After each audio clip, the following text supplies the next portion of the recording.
Jika kau bisa membuat kakiku berjalan normal lagi, apapun akan kuberi termasuk aku akan menjadi istrimu. Awalnya dihina dan ditertawakan tapi lihat yang terjadi selanjutnya. Sebelum cerita dimulai silahkan tulis di kolom komentar dari daerah mana saja teman-teman yang menonton cerita ini. Jangan lupa like dan subscribe, agar channel ini bisa semakin berkembang dan mempersembahkan cerita yang lebih menarik lagi.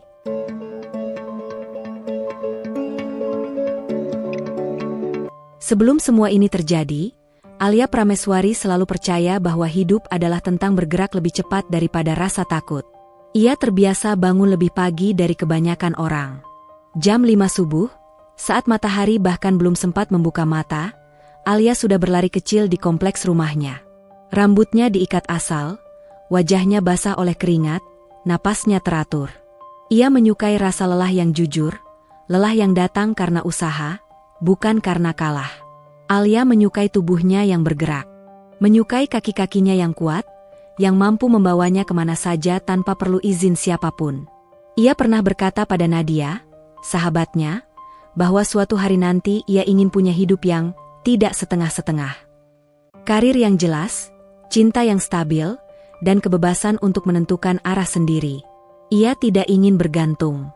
Tidak pada orang tua, tidak pada pasangan, tidak pada siapapun. Dan pada usia 23 tahun, Alia merasa ia hampir sampai di titik itu. Hingga suatu sore, dunia memutuskan untuk berhenti tepat di tengah langkahnya. Alia tidak pernah benar-benar suka mengingat detail kecelakaan itu. Baginya, ingatan tersebut seperti potongan kaca, tajam dan tidak pernah ramah.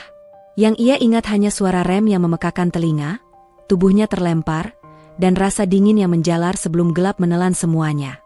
Ketika ia membuka mata kembali, dunia terasa asing. Bau obat, suara alat medis, dan cahaya lampu putih yang terlalu terang.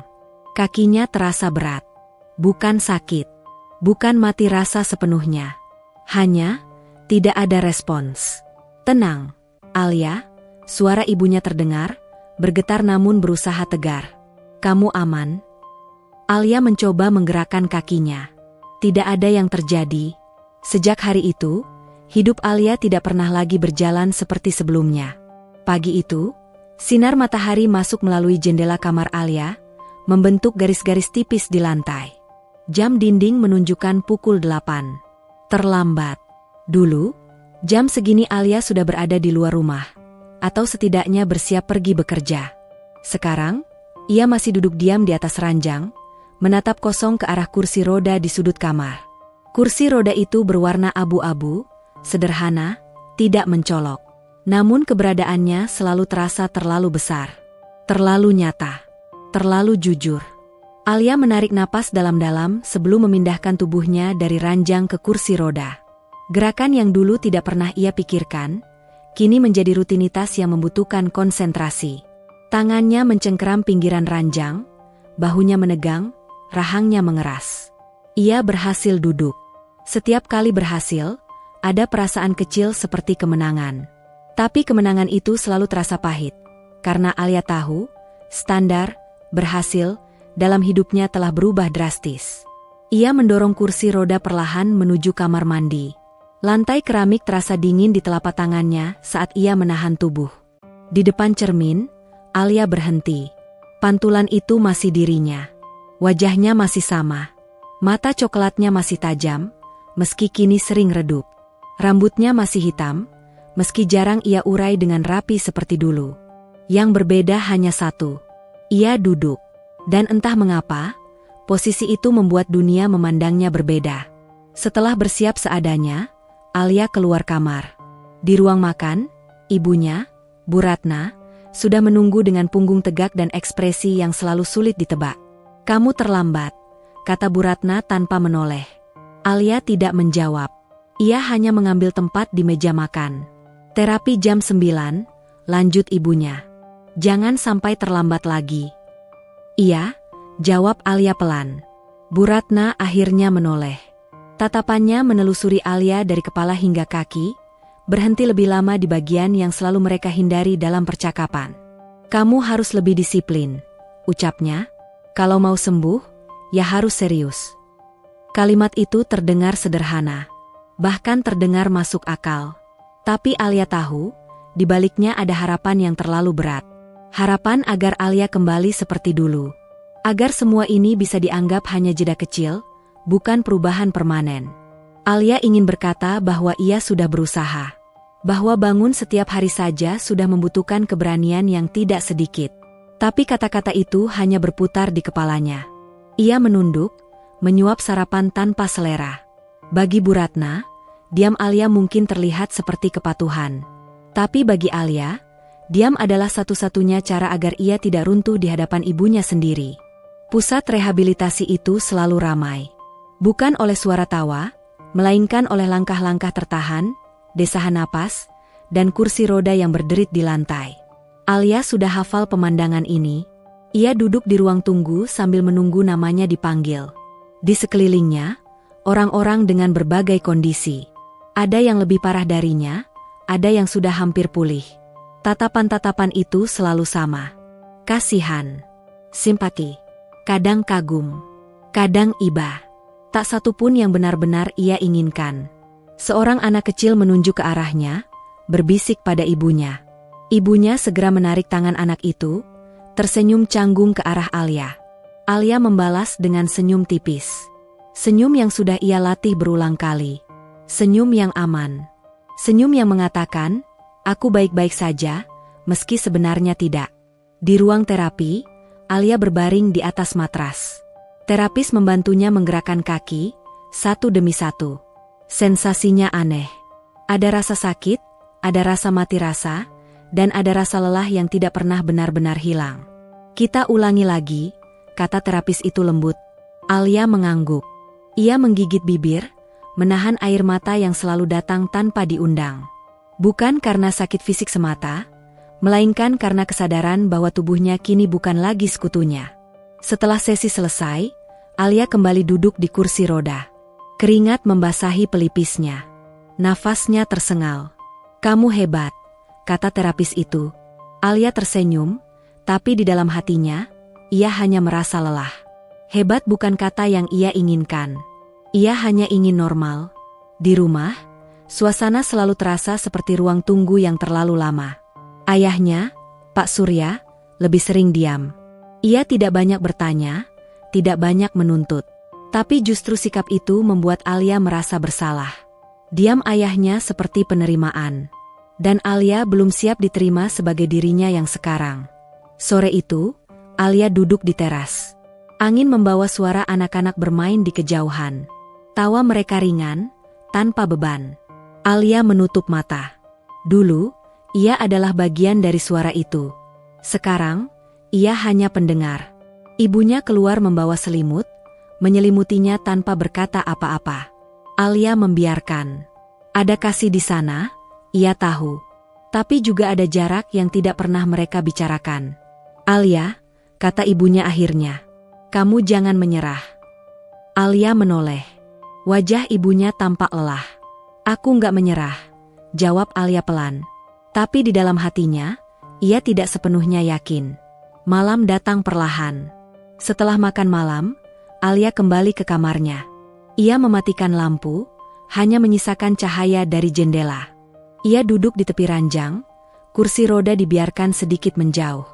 Untuk pertama kalinya hari itu, Alia membiarkan dirinya benar-benar sendiri. Ia menatap kakinya. Kaki yang dulu membawanya berlari, melompat, mengejar mimpi. Kini terbaring diam, seperti bukan bagian dari dirinya. Alia menyentuhnya perlahan. Kenapa kamu berhenti? Bisiknya, hampir tidak terdengar. Tidak ada jawaban. Hanya keheningan, dan seorang gadis yang perlahan mulai merasa bahwa dirinya mungkin telah menjadi beban, bagi orang lain, dan bagi hidupnya sendiri. Malam itu, Alia menatap kakinya lebih lama dari biasanya. Seolah berharap dengan menatap cukup lama, sesuatu akan berubah. Namun yang berubah hanyalah perasaan di dadanya. Berat, sepi, dan terhenti. Pagi itu, Alia menyadari satu hal sederhana yang terasa menyakitkan. Tidak ada yang benar-benar menunggunya. Telepon genggamnya tergeletak di atas meja kecil di samping ranjang. Layar gelap. Tidak ada pesan baru. Tidak ada panggilan tak terjawab. Padahal dulu, sebelum kecelakaan, ponsel itu jarang benar-benar sunyi. Selalu ada notifikasi, pengingat rapat, pesan dari Nadia, atau sekadar kiriman foto acak dari Dimas. Sekarang, sunyi menjadi keadaan yang paling jujur. Alia memandang layar itu beberapa detik lebih lama dari yang seharusnya, lalu mengalihkan pandangan ke jendela. Di luar, pagi berjalan seperti biasa. Tetangga berangkat kerja. Seorang ibu menggandeng anaknya ke sekolah. Sepasang motor melintas cepat, suara knalpotnya memecah udara.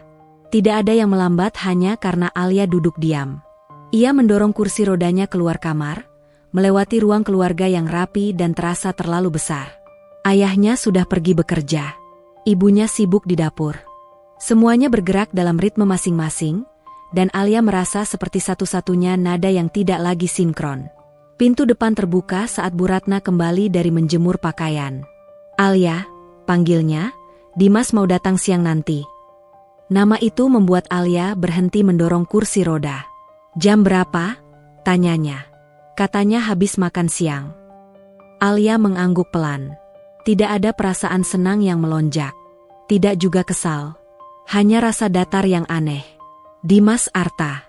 Tunangannya. Laki-laki yang dulu menjadi bagian paling stabil dalam hidupnya. Mereka bertemu 2 tahun lalu di sebuah acara kantor.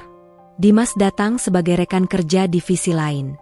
Ia rapi, tenang, dan berbicara seperlunya. Tidak terlalu humoris, tidak terlalu romantis, tapi selalu terlihat yakin dengan apa yang ia lakukan. Alia menyukainya karena itu. Ia menyukai laki-laki yang tidak berisik, yang tahu arah hidupnya. Hubungan mereka berkembang perlahan. Tidak ada drama besar. Tidak ada putus nyambung. Hingga suatu malam, Dimas melamarnya dengan sederhana. Tidak ada pesta besar. Hanya janji bahwa mereka akan berjalan bersama. Dulu, kata berjalan terasa begitu biasa. Sekarang, kata itu terasa ironis. Dimas datang tepat waktu. Seperti biasa. Ia mengenakan kemeja biru muda, celana kain rapi, dan sepatu yang selalu terlihat bersih. Rambutnya tertata, wajahnya tampak lelah tapi berusaha tersenyum. "Alia," sapanya sambil mencondongkan tubuh sedikit, mencium keningnya singkat. Alia membalas senyum itu. Gerakan kecil yang sudah ia hafal. "Kamu kelihatan capek," kata Alia. "Kerjaan lagi banyak," jawab Dimas. Ia melirik kursi roda Alia sekilas sebelum kembali menatap wajahnya. Cepat, hampir tidak terlihat. Tapi Alia menangkapnya. Mereka duduk di ruang tamu. Bu Ratna menyuguhkan teh dan camilan, lalu meninggalkan mereka berdua dengan alasan memberi ruang. Untuk beberapa menit pertama, percakapan mereka terasa seperti rutinitas yang dihafalkan. "Terapi tadi gimana?" "Biasa." "Dokternya bilang apa?" "Masih sama." Dimas mengangguk, seolah sudah tahu jawabannya sebelum bertanya. Ia bercerita tentang pekerjaannya, tentang proyek baru, tentang rekan kantor yang pindah. Alia mendengarkan, menyela sesekali. Tapi ada jarak yang tidak bisa mereka jembatani dengan cerita ringan. Dimas lebih sering menatap jam tangannya daripada menatap mata Alia. "Alia," kata Dimas akhirnya, nada suaranya sedikit berubah, "aku sudah bicara sama mama kamu soal jadwal terapi. Mungkin kita bisa cari tempat yang lebih intensif. Aku punya kenalan." Alia terdiam. "Kamu nggak capek?" lanjut Dimas. "Maksudku, bolak-balik terus. Hasilnya juga belum kelihatan." Nada suaranya terdengar peduli. "Tapi ada sesuatu di sana. Seperti kelelahan yang disembunyikan." "Aku masih mau coba," jawab Alia pelan. Dimas menghela napas, lalu mengangguk. "Aku cuma nggak mau kamu terlalu berharap."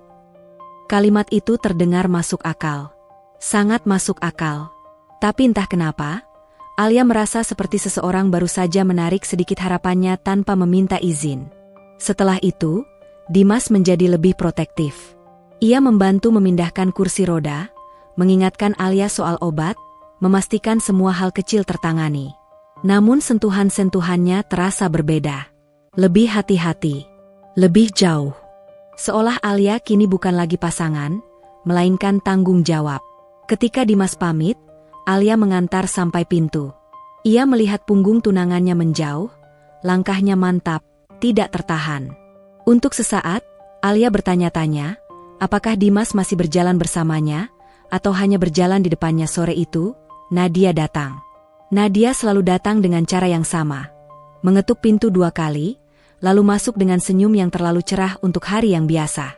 Rambutnya dikuncir tinggi, tas selempang digantung asal. "Alia," serunya. "Aku bawa donat."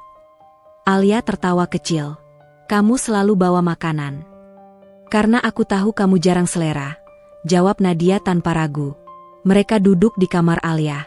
Nadia duduk di lantai, bersandar keranjang, sementara Alia di kursi rodanya. Posisi yang dulu tidak pernah mereka bayangkan, tapi kini menjadi kebiasaan. Nadia bercerita banyak hal. Tentang rekan kerjanya yang menyebalkan. Tentang mantan pacarnya yang tiba-tiba menghubungi lagi. Tentang rencana liburan yang belum tentu jadi. Alia mendengarkan. Ia tertawa di waktu yang tepat. Mengangguk saat Nadia mengeluh.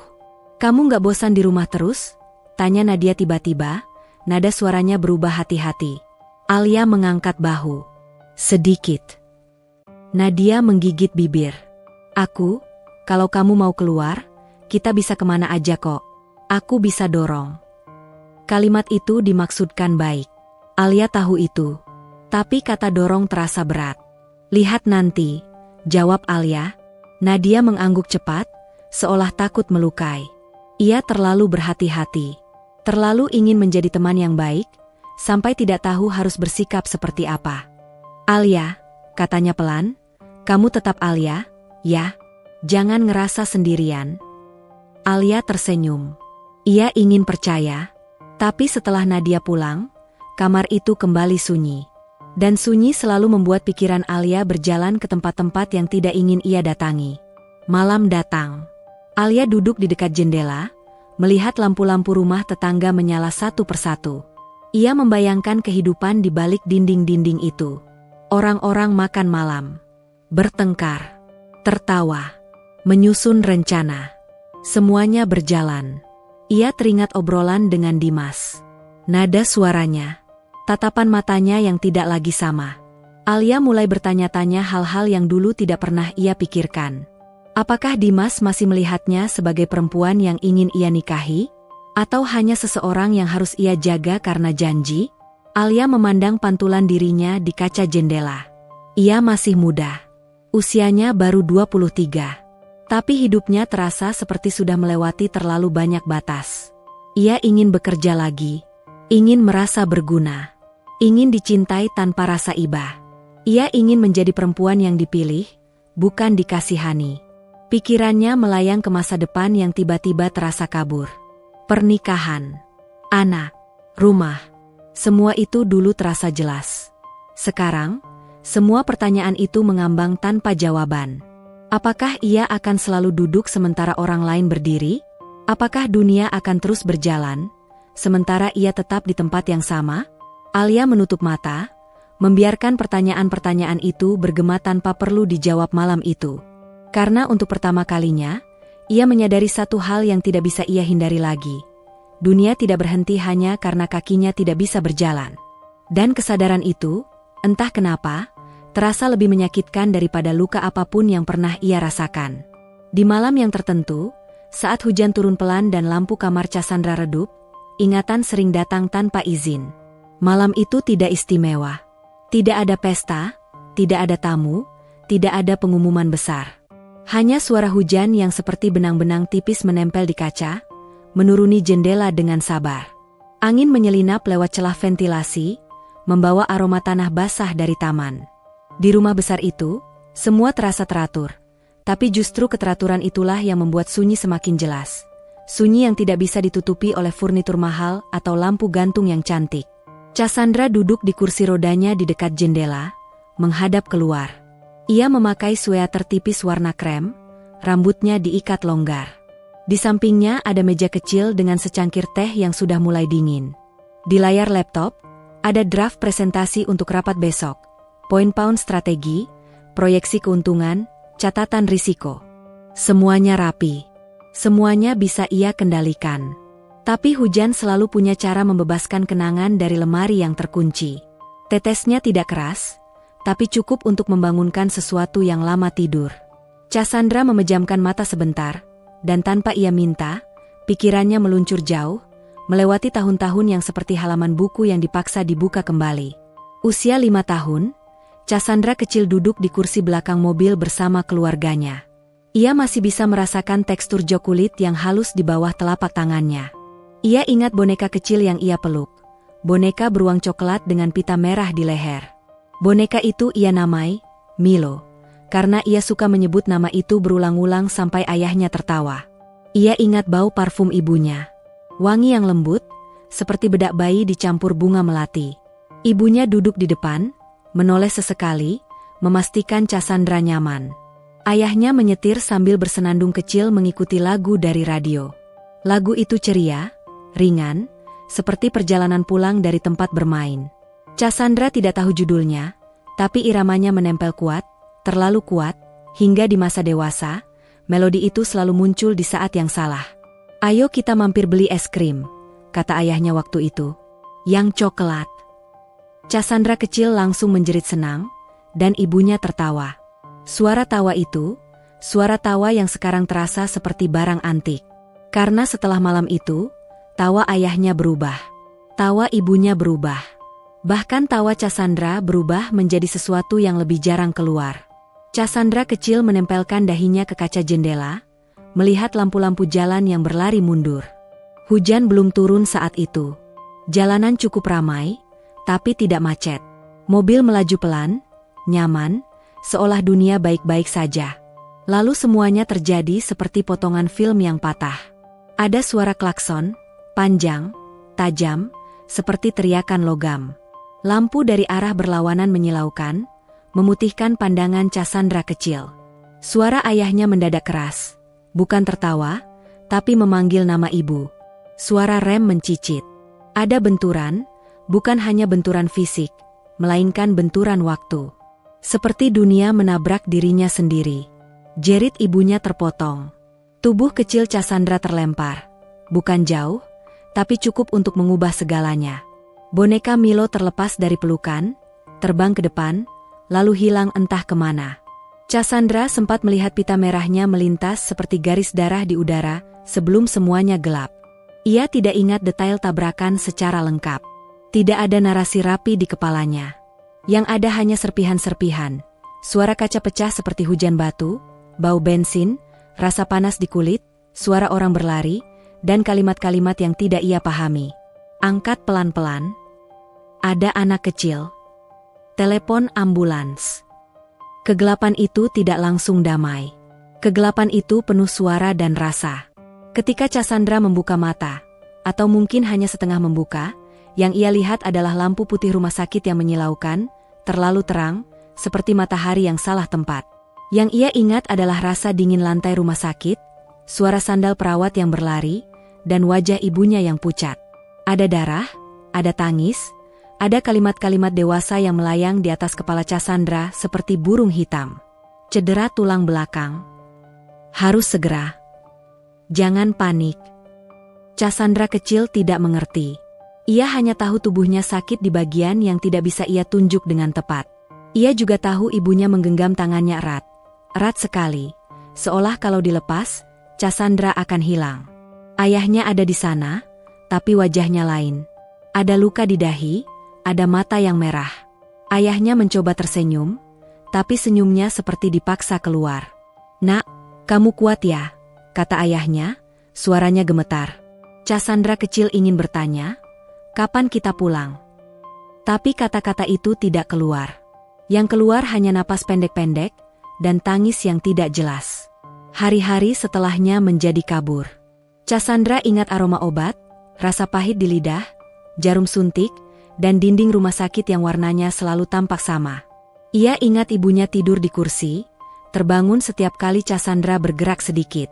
Ia ingat ayahnya datang dan pergi, kadang membawa buah, kadang membawa mainan kecil agar Cassandra tidak bosan. Tapi yang paling ia ingat adalah satu pertanyaan yang terus muncul, meski ia belum bisa menyusunnya dalam kalimat. "Kenapa kakiku tidak mau bergerak?" Pada awalnya, dokter berkata mungkin butuh waktu. Mereka menggunakan kata-kata yang terdengar lembut, tetapi sebenarnya berat. Observasi. Rehabilitasi. Kemungkinan. Kata, kemungkinan, itu adalah awal dari garis panjang yang menoreh hidup Cassandra. Setelah pulang, rumah mereka berubah menjadi tempat terapi. Ada alat bantu, ada jadwal fisioterapi, ada kunjungan dokter. Cassandra kecil menangis setiap kali dipaksa mencoba berdiri. Ia menangis bukan hanya karena sakit, tetapi karena bingung. Dunia yang dulu ia kenal, lari, lompat, duduk di lantai, mendadak jadi barang terlarang. Orang dewasa mengelilinginya dengan kalimat-kalimat menenangkan yang diulang terus-menerus, seperti mantra yang dipaksa dipercaya. Nanti juga bisa, sayang. Sabar, ya. Jangan menyerah. Pada usia 5 tahun, Cassandra tidak mengerti makna menyerah. Ia hanya mengerti makna capek. Dan capek itu tinggal lama. Keluarganya selamat, tapi semuanya pulang dengan bekas luka. Ayahnya tak lagi tertawa seperti dulu. Ia masih bekerja, masih mencari uang, masih mengurus keluarga, tetapi ada yang hilang dari matanya. Ada semacam rasa bersalah yang tidak pernah ia ucapkan, tetapi terlihat di caranya memandangi Cassandra. Seolah ayahnya ingin memutar ulang waktu, menahan mobil sebelum tikungan, membatalkan perjalanan, melakukan apa saja. Ibunya menjadi terlalu protektif. Terlalu cepat berkata, jangan. Terlalu cepat panik kalau Cassandra jatuh. Terlalu cepat menangis diam-diam di dapur saat Cassandra pura-pura tidak melihat. Dan Cassandra kehilangan kemampuan berjalan. Tahun demi tahun berlalu, dan hidupnya berubah menjadi serangkaian terapi, obat, dan harapan yang datang dan pergi seperti tamu yang tidak pernah tinggal cukup lama. Dokter berganti, klinik berganti, terapi berganti. Alia tidak pernah menyangka bahwa pertemuan yang kelak mengubah banyak hal justru terjadi di hari yang sama sekali tidak istimewa. Hari itu berjalan seperti hari-hari sebelumnya. Terapi pagi, makan siang tanpa selera, lalu duduk di ruang keluarga sambil menonton televisi tanpa benar-benar menyimak apapun. Ibunya sibuk menelepon seseorang sejak siang, suaranya terdengar bersemangat namun juga tegang. Alia tidak bertanya. Ia sudah terbiasa dengan keputusan-keputusan yang dibuat tanpa benar-benar melibatkan dirinya. Menjelang sore, Bu Ratna menghampirinya. Alia, katanya sambil merapikan kerah bajunya sendiri, nanti ada tamu. Alia menoleh. Tamu siapa? Kenalan Mama, jawabnya singkat. Katanya bisa bantu terapi alternatif. Alia menghela napas pelan. Ia sudah terlalu sering mendengar kata alternatif belakangan ini. Setiap orang seolah punya solusi. Setiap orang merasa perlu menawarkan harapan, entah dari mana asalnya. "Ma, aku sudah ikut terapi rutin," ujar Alia, nadanya dijaga tetap tenang. Dokter juga bilang prosesnya panjang. Bu Ratna mengangguk cepat. "Mama tahu. Ini cuma tambahan. Nggak ada salahnya dengar dulu." Kalimat itu terdengar seperti permintaan, tapi Alia tahu, itu lebih mirip keputusan. Ia tidak membantah. Tidak karena setuju, tapi karena lelah. Sekitar 1 jam kemudian, suara motor terdengar berhenti di depan rumah. Alia mendengar langkah kaki mendekat, lalu suara ibunya menyambut seseorang dengan nada sopan yang dibuat-buat. "Silakan masuk, Mas." Alia tidak langsung menoleh. Ia tetap menatap televisi, meski gambar di layar sudah lama tidak ia ikuti. Baru ketika suara itu terdengar, tenang, datar, tidak berusaha mengesankan, Alia mengangkat pandangan. "Terima kasih, Bu." Pria itu berdiri di ruang tamu. Tubuhnya tidak terlalu tinggi, tidak terlalu besar. Pakaiannya sederhana. Kemeja lengan panjang yang warnanya sudah sedikit pudar, celana kain hitam, sepatu yang tampak sering dipakai.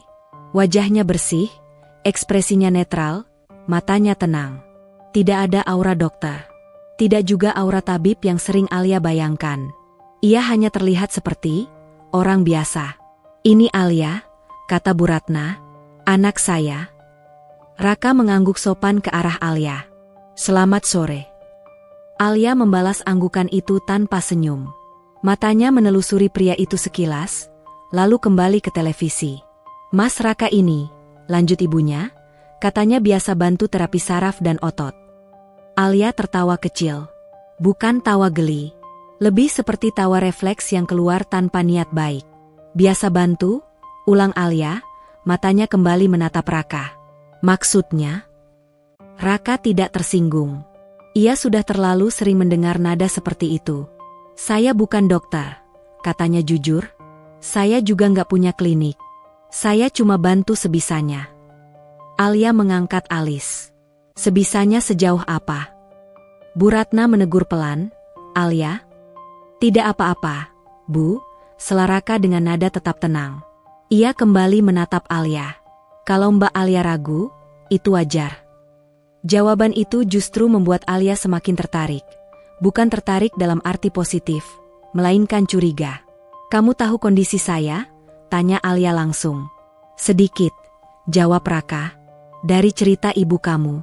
Tapi tetap lebih baik kalau dengar langsung. Alia tersenyum miring.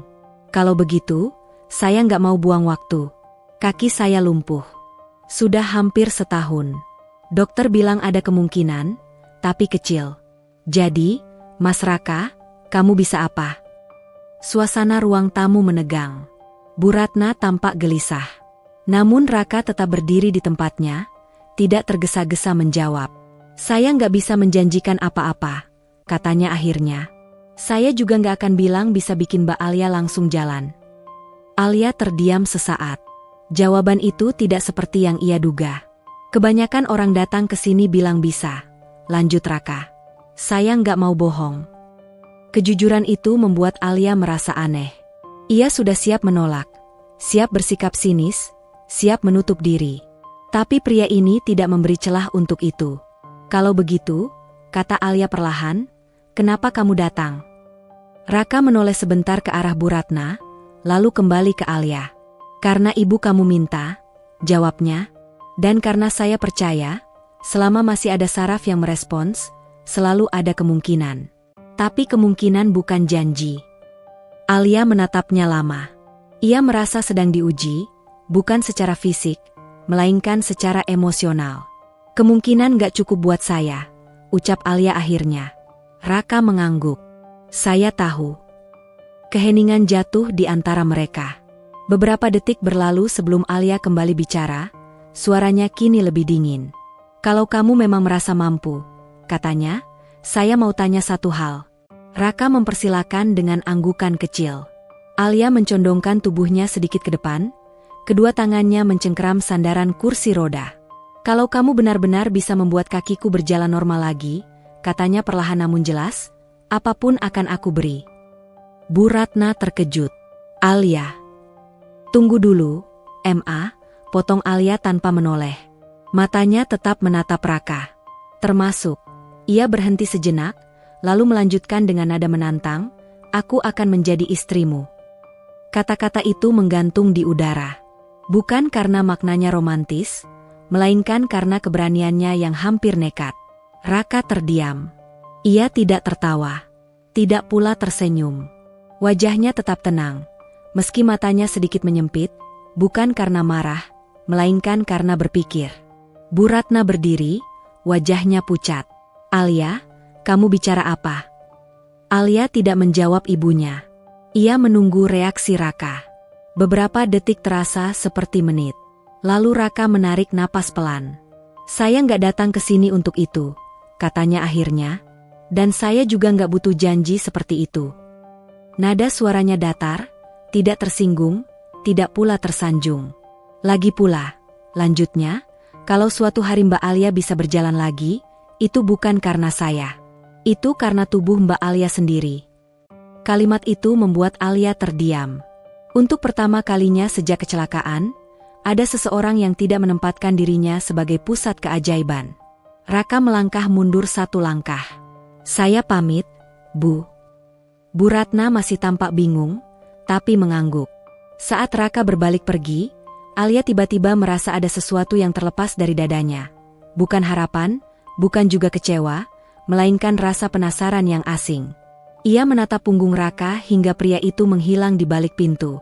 Untuk pertama kalinya setelah sekian lama, Alia tidak tahu apakah ia baru saja menolak seseorang, atau justru baru saja membuka pintu yang seharusnya tidak ia sentuh. Dan malam itu, ketika ia kembali sendirian di kamarnya, Kalimat yang ia ucapkan sore tadi terus berputar di kepalanya. Bukan sebagai janji, melainkan sebagai pertanyaan yang belum ia pahami sendiri artinya. Keputusan itu tidak pernah diumumkan dengan kata-kata besar. Tidak ada pernyataan resmi, tidak ada tekad yang diucapkan keras-keras. Alia hanya bangun suatu pagi dengan perasaan bahwa ia tidak sanggup lagi diam. Hari itu hujan turun sejak subuh. Rintiknya halus, nyaris tidak terdengar, tapi cukup membuat udara terasa berat. Alia duduk di tepi ranjang, memandangi jendela yang buram oleh embun. Kursi rodanya berada di sisi yang sama seperti biasa, setia menunggu. Ia menarik napas panjang, lalu meraih ponselnya. Nama Raka Mahendra tersimpan tanpa foto. Hanya nama, tanpa tambahan apapun. Alia menatap layar itu lama. Jari-jarinya gemetar ringan sebelum akhirnya menekan tombol panggil. Nada sambung terdengar 1 kali, 2 kali. Halo, suara Raka terdengar, sama tenangnya seperti pertama kali mereka bertemu. Alia menelan ludah. Mas Raka, ini Alia. Tidak ada jeda yang canggung. Tidak ada nada terkejut. Iya, jawab Raka. Ada yang bisa saya bantu? Kalimat itu sederhana, tidak menyiratkan harapan, tidak pula mengandung penilaian. Alia berhenti sejenak.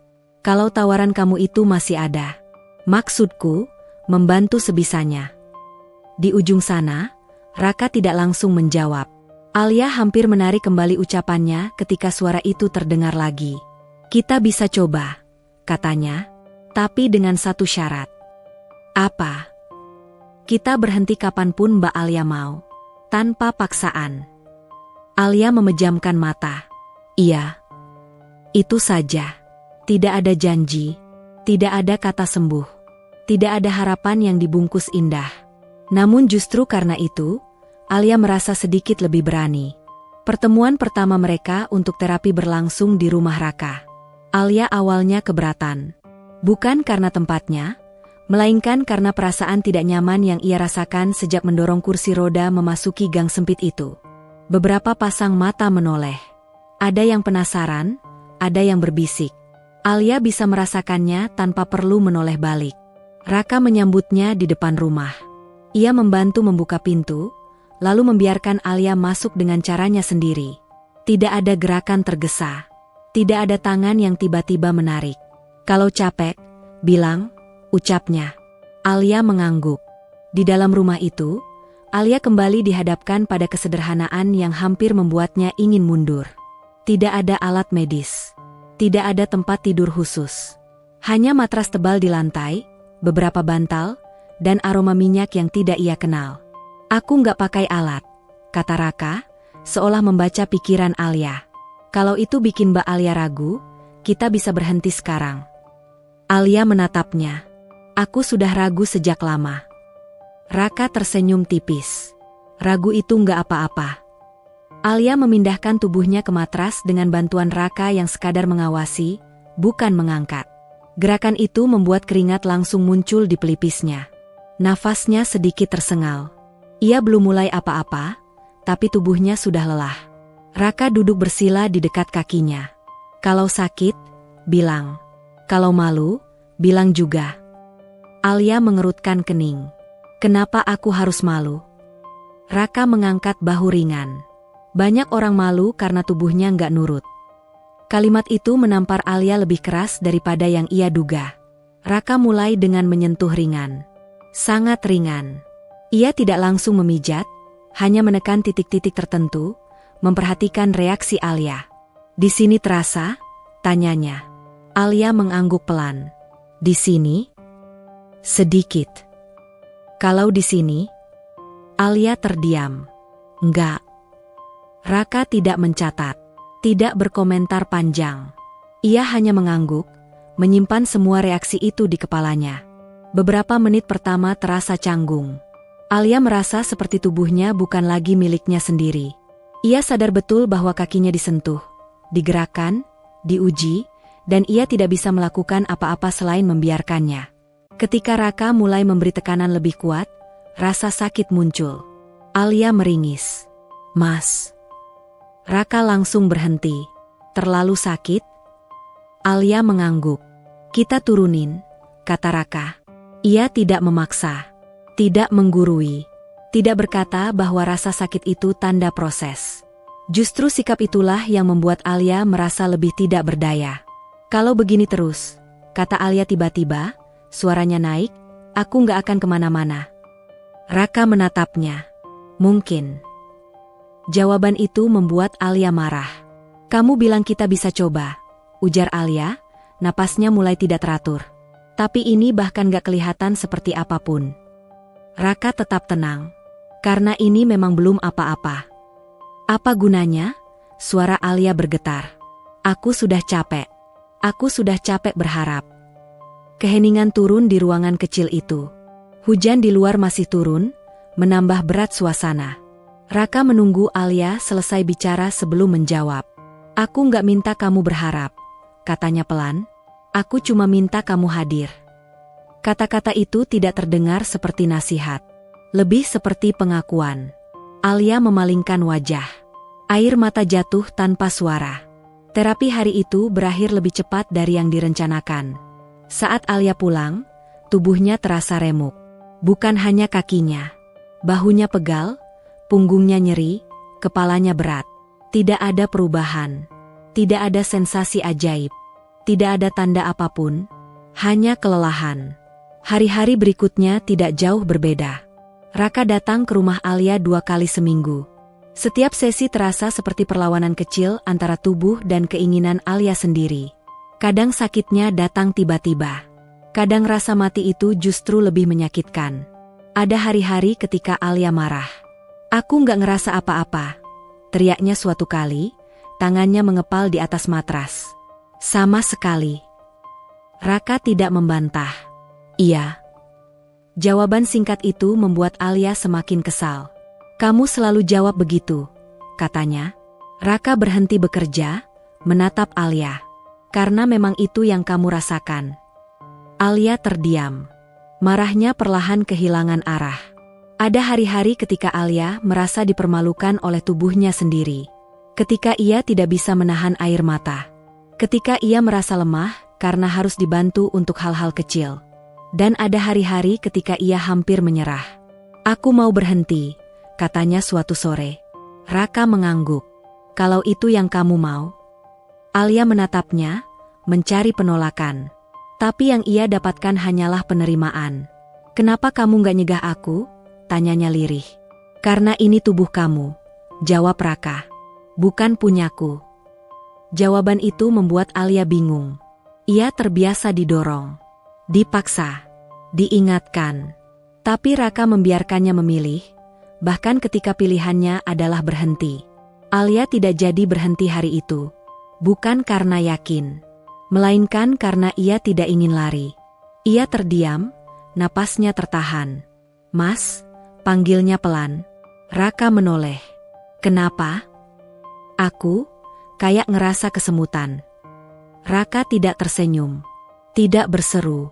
Ia hanya mendekat dan mengamati. Kita catat, katanya. Jangan dibesar-besarin. Alia hampir tertawa karena ingin menangis. Itu bukan keajaiban. Itu bahkan belum tentu berarti apa-apa. Tapi bagi Alia, rasa kecil itu seperti bukti bahwa tubuhnya belum sepenuhnya menyerah. Dan untuk pertama kalinya sejak lama, Alia pulang dari sesi terapi tanpa rasa hampa. Tubuhnya tetap sakit. Kepalanya tetap berat. Tapi ada satu perbedaan kecil yang ia simpan rapat-rapat. Harapan itu masih rapuh. Masih berbahaya. Namun kini, ia tidak lagi sendirian menanggung proses yang tidak menjanjikan apapun selain kemungkinan kecil. Dan kemungkinan kecil, untuk pertama kalinya, terasa cukup untuk membuat Alia bertahan 1 hari lagi. Perubahan itu tidak datang sebagai sesuatu yang bisa ditunjuk dengan jelas. Tidak ada satu hari tertentu yang bisa Alia ingat sebagai awalnya. Ia hanya menyadari, suatu sore, bahwa dirinya tidak lagi merasa tegang setiap kali Raka datang. Dulu, setiap suara ketukan di pintu selalu membuat dada Alia mengencang. Ada perasaan diuji, dihakimi, atau dipaksa berharap. Sekarang, suara itu terdengar biasa saja. Bahkan kadang ia menunggunya. Raka tetap datang dengan sikap yang sama.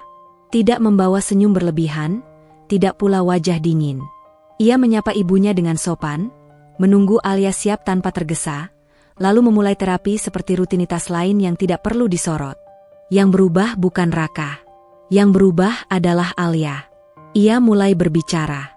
Awalnya hanya hal-hal kecil. Cuaca yang terlalu panas. Rasa pegal di bahu. Acara televisi yang membosankan. Raka mendengarkan tanpa banyak komentar. Kadang hanya mengangguk, kadang mengeluarkan 1-2 kalimat singkat. Namun lambat laun, kata-kata Alia menjadi lebih panjang. Ia bercerita tentang masa sebelum kecelakaan. Tentang bagaimana ia dulu bisa berlari tanpa berpikir. Tentang sepatu hak tinggi yang kini hanya tersimpan di kotak. Tentang rencana-rencana yang tertunda tanpa tanggal. Raka tidak pernah memotong. Ia juga tidak memberi solusi. Dan entah mengapa, justru itu yang membuat Alia terus berbicara. Suatu hari, saat terapi sedang berlangsung, Alia tertawa kecil tanpa sadar. Raka menoleh. "Kenapa?" "Entah," jawab Alia. "Aku baru sadar, aku udah lama gak ketawa pas kamu di sini." Raka tersenyum tipis. "Berarti hari ini istimewa." Alia mengangguk, lalu tiba-tiba merasa bersalah karena perasaan ringan itu. Ia ingat Dimas. Dimas yang kini semakin jarang datang. Semakin sering beralasan sibuk. Semakin pendek pesannya. Alia bisa merasakan jarak itu tumbuh, meski tidak ada satupun dari mereka yang menyebutkannya. Saat Dimas datang, percakapan mereka terasa kaku. Dimas duduk terlalu tegak, terlalu berhati-hati. Tatapannya sering melayang, seperti mencari sesuatu yang hilang. "Kamu kelihatan capek," kata Alia suatu kali. "Kamu juga," jawab Dimas cepat. Tidak ada lagi obrolan panjang. Tidak ada rencana masa depan yang dulu sering mereka bahas. Topik pernikahan seperti benda rapuh yang diletakkan di sudut ruangan. Tidak disentuh, tapi selalu terasa ada. Dimas tahu tentang terapi Alia bersama Raka. Ia tahu, tapi tidak benar-benar ingin tahu. "Masih sama orang itu?" tanyanya dengan nada datar. "Iya," jawab Alia. Dimas mengangguk. "Kalau kamu yakin." Kalimat itu terdengar seperti dukungan, tapi Alia bisa merasakan jarak di baliknya. Alia mulai membandingkan. Bukan karena ingin, melainkan karena perbedaan itu terlalu jelas untuk diabaikan. Raka hadir sepenuhnya ketika bersama Alia. Dimas hadir secara fisik, tapi pikirannya sering berada di tempat lain. Perasaan bersalah itu datang perlahan, menyelinap di sela-sela kelegaan yang Alia rasakan. Ia merasa seolah mengkhianati sesuatu yang belum pernah ia putuskan. Ibunya merasakan perubahan itu lebih cepat dari siapapun. "Alia," kata ibunya suatu malam, saat Raka baru saja pergi. "Kamu terlalu sering ngobrol sama dia." Alia menoleh. "Siapa?"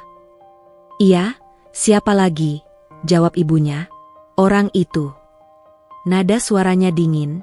Ada sesuatu yang keras di sana, sesuatu yang tidak biasa. "Dia cuma bantu terapi," kata Alia. Ibunya menghela napas. "Terapi atau apapun itu, jangan kebablasan. Kamu lupa posisimu." Alia terdiam. "Posisi." Kata itu terdengar seperti batas yang tidak pernah disepakati tapi selalu ada. "Dimas itu tunangan kamu," lanjut ibunya, "dan dia keluarga baik-baik. Jangan sampai orang lain berpikir yang aneh-aneh." "Orang lain atau ibu?" tanya Alia pelan. Ibunya menatapnya tajam. "Jangan kurang ajar." Percakapan itu berhenti di sana. Namun sejak malam itu, Alia merasa ada mata yang terus mengawasi. Setiap senyum kecil, setiap tawa ringan, setiap detik yang terasa lebih nyaman dari seharusnya.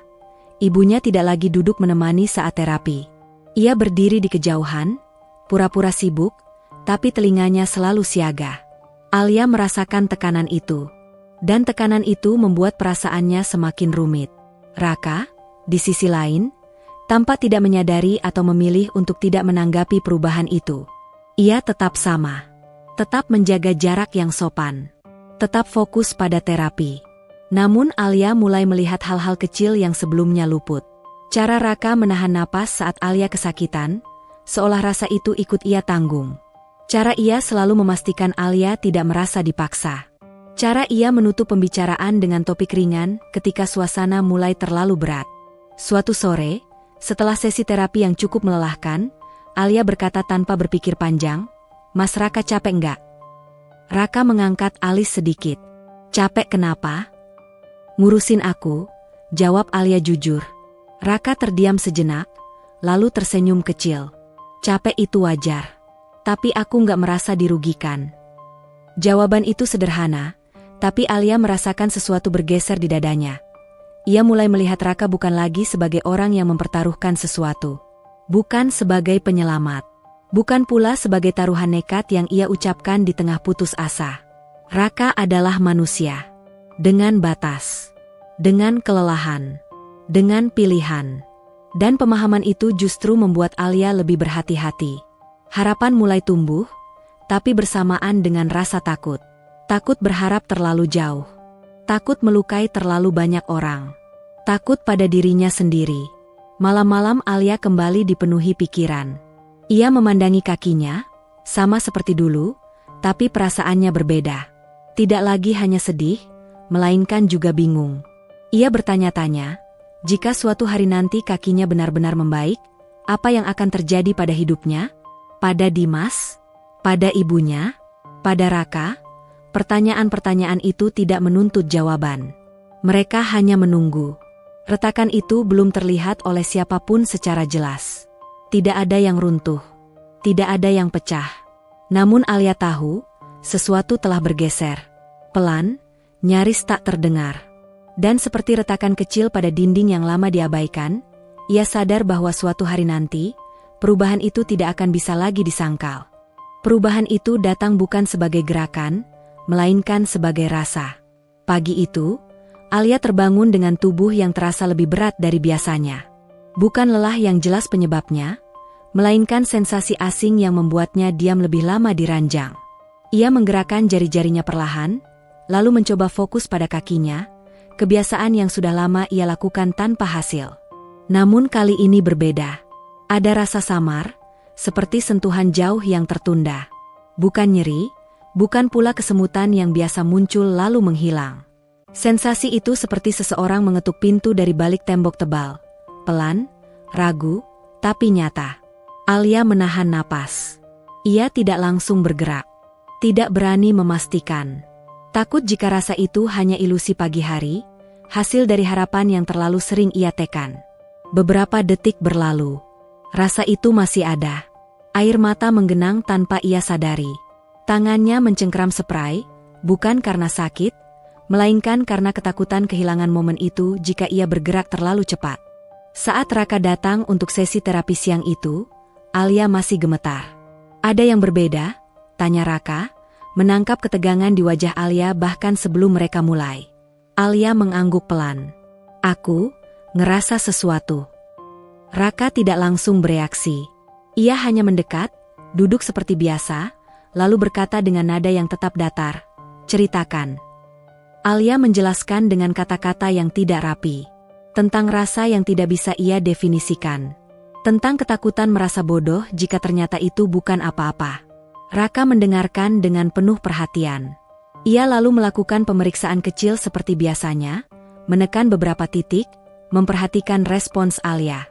"Di sini?" tanyanya. "Iya," jawab Alia cepat. "Di sini?" "Ada, tapi samar." Raka berhenti sejenak. Ia tidak tersenyum. Tidak pula terlihat gembira berlebihan. "Kita catat," katanya lagi. Kalimat yang sama seperti sebelumnya. Namun kali ini, Alia mendengar sesuatu yang berbeda di balik nada itu. Bukan harapan, melainkan kehati-hatian yang penuh makna. "Kita jangan simpulkan apa-apa dulu," lanjut Raka. "Tubuh punya caranya sendiri bicara. Kita dengerin pelan-pelan." Alia mengangguk, meski dadanya terasa sesak oleh emosi yang berdesakan. Hari itu, untuk pertama kalinya, Raka menyarankan Alia menemui dokter. Bukan karena panik, bukan karena ingin pengakuan, melainkan karena perubahan sekecil apapun tetap perlu dicatat secara medis. Dr. Hendra menerima Alia dengan sikap yang sama seperti kunjungan-kunjungan sebelumnya. Tenang, profesional, tanpa ekspresi berlebihan. Alia menceritakan semuanya. Raka memilih duduk sedikit ke belakang, memberi ruang. Dr. Hendra melakukan pemeriksaan sederhana, lalu membuka catatan medis Alia yang tebal. Saya tidak bisa bilang ini tanda pasti pemulihan, katanya akhirnya. Tapi saya juga tidak akan menyangkal bahwa tubuh Anda menunjukkan respons. Alia menatapnya dengan mata berkaca-kaca. Jadi, ini bukan hayalan? Dr. Hendra menggeleng pelan. Tidak. Tapi juga belum bisa disebut kemajuan besar. Ini awal yang sangat kecil. Kata awal itu menggantung di udara. Bukan janji. Bukan kepastian. Namun cukup untuk membuat Alia menangis. Tangisnya tidak meledak. Tidak histeris. Air mata itu turun perlahan. Sunyi, seperti hujan yang jatuh di tanah kering terlalu lama. Raka menunduk, memberi Alia waktu. Dr. Hendra menyerahkan tisu tanpa berkata apa-apa lagi. Tangisan itu bukan karena sakit. Bukan pula karena sedih. Itu adalah tangisan karena harapan, sesuatu yang Alia kira telah ia kubur rapi. Dalam perjalanan pulang, Alia lebih banyak diam. Pikirannya penuh, dadanya sesak oleh perasaan yang sulit ia susun. Raka memecah keheningan. Kalau hari ini terasa terlalu berat, kita bisa pelan-pelan. Alia menoleh. Aku takut. Takut apa? Takut berharap lagi, jawabnya jujur. Takut kalau semua ini cuma sebentar. Raka mengangguk. Takut itu wajar. Ia tidak berkata bahwa semuanya akan baik-baik saja. Tidak berkata agar Alia percaya penuh. Dan justru karena itu, Alia merasa sedikit lebih kuat. Namun malam itu, saat Alia sendirian di kamar, pikirannya kembali pada satu kalimat yang dulu ia ucapkan tanpa pertimbangan panjang. Janji itu. Ucapan yang lahir dari putus asa dan rasa terpojok. Jika kau bisa membuat kakiku berjalan normal lagi, apapun akan kuberi, termasuk aku akan menjadi istrimu. Dulu, kalimat itu terasa seperti kata-kata kosong. Sekadar ungkapan seseorang yang sudah tidak tahu harus menggenggam apa. Sekarang, kalimat itu terasa berat. Bukan karena Raka menuntutnya. Raka bahkan tidak pernah menyinggungnya lagi. Justru karena Alia sendiri mulai menyadari bahwa harapan memiliki konsekuensi. Jika suatu hari nanti ia benar-benar berdiri, benar-benar melangkah, apa yang akan terjadi pada janji itu? Pada Dimas? Pada ibunya? Pada dirinya sendiri? Alia memejamkan mata, air mata kembali jatuh. Langkah itu belum ada. Namun bayangannya sudah cukup untuk membuat Alia gemetar. Dan di antara harapan yang tumbuh perlahan dan janji lama yang mulai menekan dada, Alia sadar bahwa perjalanan ini tidak hanya tentang kaki yang mungkin kembali berjalan. Ini tentang pilihan-pilihan yang kelak tidak bisa lagi ia hindari. Dan untuk pertama kalinya, Alia merasa bahwa perubahan yang paling menakutkan bukanlah kemungkinan gagal berjalan, melainkan kemungkinan bahwa ia akan benar-benar mampu melangkah, dan harus bertanggung jawab atas semua yang datang setelahnya. Tekanan itu tidak datang sekaligus. Ia datang bertahap, seperti beban yang diletakkan satu persatu di pundak Alia, sampai akhirnya ia tidak lagi tahu mana yang harus ia sanggah terlebih dahulu. Dimas datang tanpa memberi kabar. Alia sedang duduk di ruang tamu, memandangi jendela dengan pikiran kosong, ketika suara pintu terbuka terdengar. Ibunya berdiri di sana, wajahnya kaku. Dimas datang, katanya singkat. Nada itu tidak netral. Alia merasakan sesuatu mengeras di dadanya. Ia merapikan posisi duduknya, menarik napas panjang sebelum kursi roda itu didorong ke tengah ruangan. Dimas berdiri, tangan dimasukkan ke saku celana.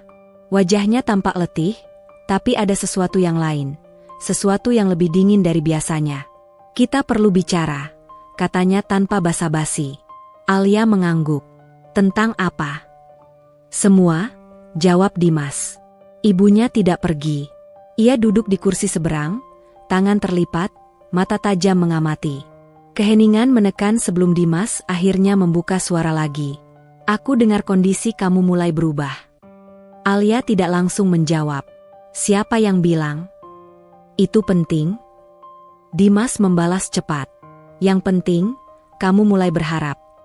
Kata berharap terdengar seperti tuduhan.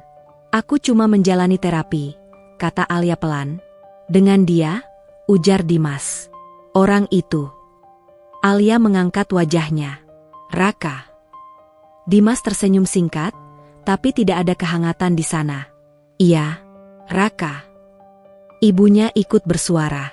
Kamu terlalu dekat sama dia, Alia. Alia memejamkan mata sebentar. Ia merasa seperti sedang duduk di kursi pengadilan, ditanyai dua arah tanpa ruang untuk menjelaskan. Dimas melangkah lebih dekat. Aku nggak mau muter-muter. Aku cuma mau tahu satu hal. Apa?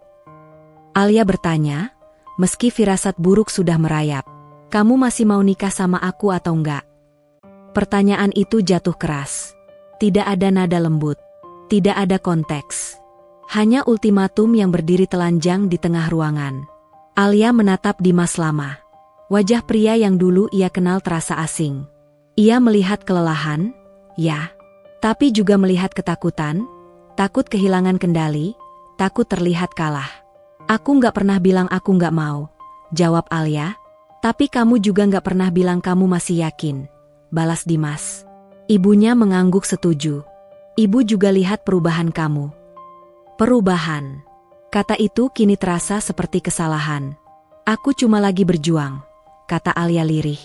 Berjuang ke arah mana? Dimas menekan. Ke arah aku, atau ke arah dia? Alia terdiam. Dan diam itu cukup menjadi jawaban yang membuat suasana runtuh. Ibunya berdiri mendadak. Alia, kamu pernah bilang sesuatu, kan? Alia menegang. Bilang apa? Ibunya menatapnya tajam. Janji itu. Dunia Alia seakan berhenti bergerak. Dimas menoleh cepat. Janji apa? Alia merasakan tenggorokannya mengering. Itu cuma ucapan. Waktu aku lagi nggak waras. Ucapan apa? Dimas mengulang, nadanya naik. Ibunya menjawab sebelum Alia sempat mencegah. Dia bilang, kalau orang itu bisa membuat kakinya berjalan lagi, dia akan memberikan apapun, termasuk dirinya. Kata-kata itu menggantung di udara, berat dan memalukan. Dimas tertawa pendek. Bukan karena lucu. Jadi itu alasannya. Alia menatap lantai. Dadanya sesak. Aku nggak serius waktu bilang itu. Tapi kamu bilang, Dimas membalas tajam. Dan sekarang kamu mulai membaik. Ibunya menghela napas panjang. Ibu nggak mau kamu terikat oleh ucapan bodoh. Ucapan bodoh. Alia ingin tertawa, tapi yang keluar justru air mata. Aku nggak pernah minta semua ini, katanya pelan.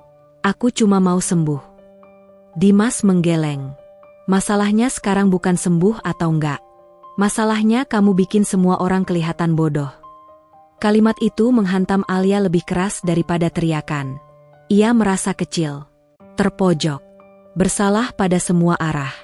Hari itu berakhir tanpa keputusan, tapi tekanan tidak mengendur. Justru semakin menekan. Keesokan harinya, Raka datang seperti biasa. Namun Alia langsung tahu ada yang berbeda. Raka lebih diam. Gerakannya lebih hati-hati. Tatapannya jarang bertemu mata Alia. Kamu kenapa? Tanya Alia akhirnya. Raka berhenti sejenak. Nggak apa-apa. Jawaban yang terlalu singkat. Alia menelan ludah. Kamu dengar sesuatu? Raka terdiam cukup lama sebelum akhirnya berkata, aku tahu soal janji itu. Jantung Alia berdegup keras. Aku. Raka mengangkat tangan, menghentikannya. Kamu nggak perlu jelasin. Tapi aku. Beneran? Raka memotong lembut. Aku paham itu diucapkan dalam kondisi terdesak. Alia mengangguk cepat. Aku nggak bermaksud. Raka menarik napas dalam. Justru karena itu, aku perlu jaga jarak. Kata jarak terasa seperti kehilangan. Aku nggak pernah menuntut apapun, lanjut Raka. Dan aku nggak mau terapi ini jadi beban moral buat kamu.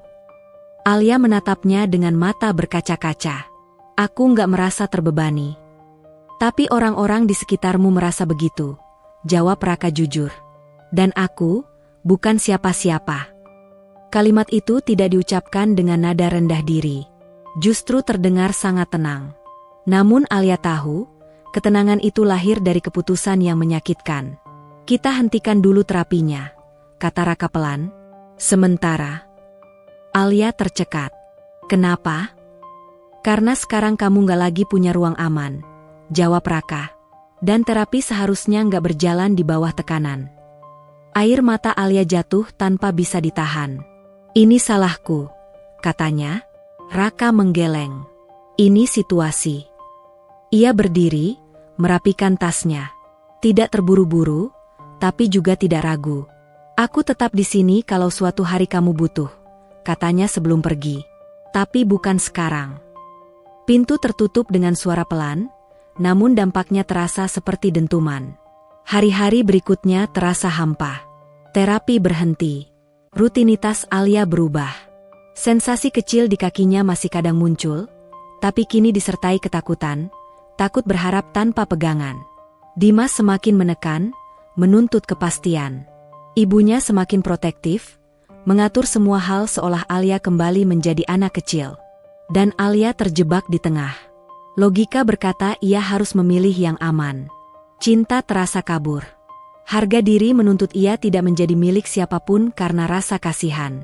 Janji itu kini seperti bayangan yang mengikuti kemanapun ia pergi.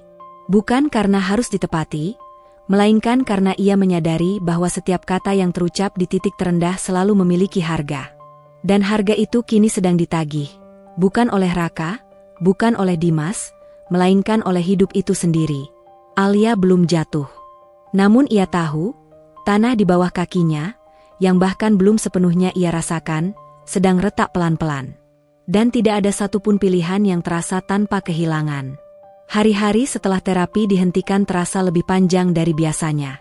Alia bangun setiap pagi dengan tubuh yang sama, kamar yang sama, dan dunia yang tampak berjalan seperti tidak ada yang berubah.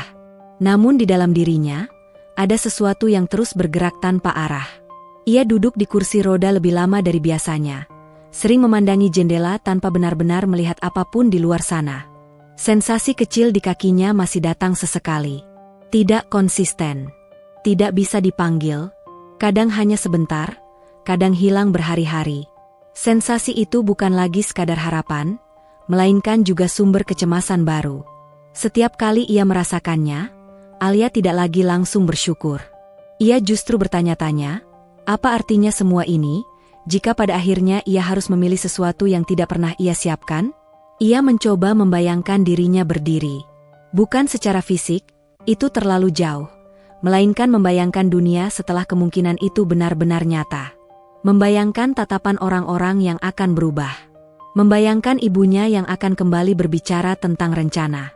Membayangkan Dimas yang mungkin akan menuntut kepastian lebih keras.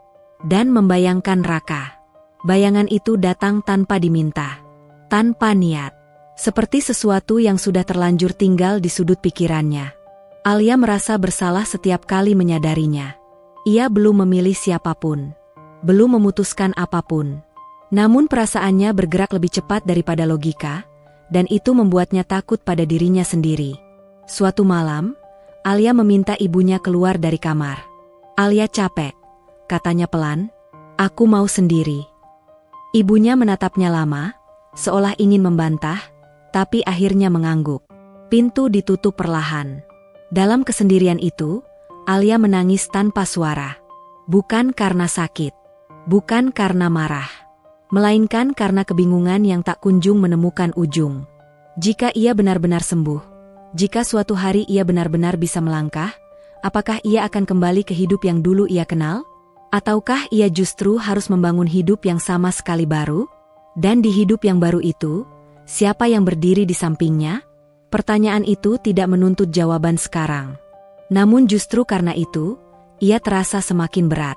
Sementara itu, Raka menghabiskan hari-harinya dengan cara yang sama seperti sebelum Alia hadir dalam hidupnya. Atau setidaknya ia mencoba. Ia kembali membantu orang-orang di sekitar. Mengobati pegal, nyeri, keluhan-keluhan kecil yang tidak pernah dianggap serius oleh dunia besar. Ia kembali menjadi Raka yang tidak dianggap. Namun kali ini, ada jeda yang aneh di antara kegiatannya. Ada saat-saat ketika tangannya berhenti di udara, pikirannya melayang, lalu ia menarik napas panjang seolah mengingatkan dirinya sendiri untuk tetap berada di tempat. Masa lalu yang selama ini ia simpan rapi mulai mengetuk. Tentang ayahnya yang dulu mengajarinya banyak hal tanpa pernah meninggalkan nama. Tentang ilmu yang diwariskan bukan untuk dibanggakan, melainkan untuk dijaga. Tentang kegagalan terbesar dalam hidupnya. Seseorang yang pernah ia coba bantu, namun akhirnya tidak tertolong. Raka tidak pernah menceritakan kisah itu pada siapapun. Dan ia tahu, Alia pun tidak pernah memintanya. Namun sejak terapi dihentikan, bayangan Alia sering muncul bersamaan dengan bayangan masa lalu itu. Bukan sebagai beban, melainkan sebagai cermin. Ia mulai bertanya pada dirinya sendiri, apakah keputusannya menjauh benar-benar demi Alia, atau demi melindungi dirinya sendiri dari kemungkinan terluka. Raka bukan orang yang takut gagal. Ia sudah terlalu sering gagal. Yang ia takuti adalah berharap. Ia tahu betul, harapan selalu datang membawa harga. Dan ia tidak yakin dirinya berhak berada di tengah pilihan seseorang seperti Alia, dengan dunia, keluarga, dan masa depan yang jauh lebih kompleks dari hidupnya sendiri. Di sisi lain, Dimas berada di ambang kesabaran. Ia merasa semua hal bergerak di luar kendalinya. Alia tidak lagi seperti dulu. Ibunya Alia semakin sulit diajak bekerja sama. Raka, meski sudah menjauh, masih terasa seperti bayangan yang tidak mau pergi. Dimas merasa dirinya terus menunggu sesuatu yang tidak pernah datang. Ia mulai mempertanyakan banyak hal. Tentang cintanya sendiri. Tentang kesetiaan. Tentang apakah ia benar-benar mencintai Alia, atau hanya mencintai versi Alia yang tidak menantangnya untuk berubah. Namun setiap kali keraguan itu muncul, ia menekannya dengan amarah. Ia datang ke rumah Alia dengan nada yang semakin tegas, semakin menuntut. Ia tidak lagi menyamarkan ketidaksabarannya. Kita nggak bisa begini terus, katanya suatu sore. Aku butuh kepastian. Alia menatapnya dengan mata lelah. Aku juga. Tapi kamu nggak ngelakuin apa-apa, balas Dimas. Kamu cuma diam. Karena aku belum siap, jawab Alia. Siap sampai kapan? Suara Dimas naik. Alia tidak menjawab. Keheningan itu membuat Dimas semakin tertekan. Ia merasa kehilangan Alia, meski Alia masih ada di depannya. Ia merasa kalah oleh sesuatu yang bahkan belum tentu terjadi. Namun tidak ada satupun dari mereka yang benar-benar berani menarik garis akhir. Hari-hari berlalu dengan ketegangan yang tertahan. Tidak ada ledakan. Tidak ada pengakuan. Tidak ada keputusan. Hanya tatapan yang semakin sering dihindari. Percakapan yang semakin singkat. Dan perasaan yang terus menggantung tanpa tempat mendarat. Alia kembali ke kebiasaannya memandangi kakinya di malam hari. Kali ini bukan dengan kebencian, bukan pula dengan harapan penuh. Ia memandangnya dengan kesadaran baru, bahwa apapun yang terjadi nanti, kakinya bukan satu-satunya hal yang harus berani melangkah. Di luar sana, dunia menunggu jawabannya. Dimas menunggu kepastian. Ibunya menunggu kendali. Raka menunggu di kejauhan tanpa menunggu secara langsung. Dan Alia duduk di tengah semua itu, menyadari bahwa tidak ada satupun pilihan yang bebas dari rasa sakit. Belum ada keputusan. Belum ada akhir. Hanya waktu yang terus berjalan, membawa Alia semakin dekat pada satu kenyataan yang tidak bisa lagi ia tunda. Mungkin yang paling sulit bukan membuat kaki Alia berjalan kembali, melainkan membuat hatinya berani melangkah. Tidak ada perubahan besar yang bisa ditunjuk Alia ketika hari itu dimulai. Ia tetap terbangun dengan suara burung yang sama, cahaya pagi yang masuk melalui celah tirai yang sama, dan kursi roda yang menunggu di sisi ranjang. Namun ada sesuatu di dadanya yang terasa lebih padat. Seolah ruang di dalam dirinya semakin sempit oleh semua yang belum terucap. Alia menyadari satu hal sederhana, ia sudah terlalu lama berada di ambang. Ambang antara berharap dan menyerah. Ambang antara memilih dan ditinggalkan oleh waktu. Ambang antara hidup yang ia kenal dan hidup yang menuntut keberanian baru. Ibunya kembali sibuk mengatur jadwal. Terapi medis, konsultasi lanjutan, rencana-rencana yang belum tentu disetujui Alia. Semua dilakukan dengan dalih kebaikan, namun Alia bisa merasakan kecemasan di baliknya.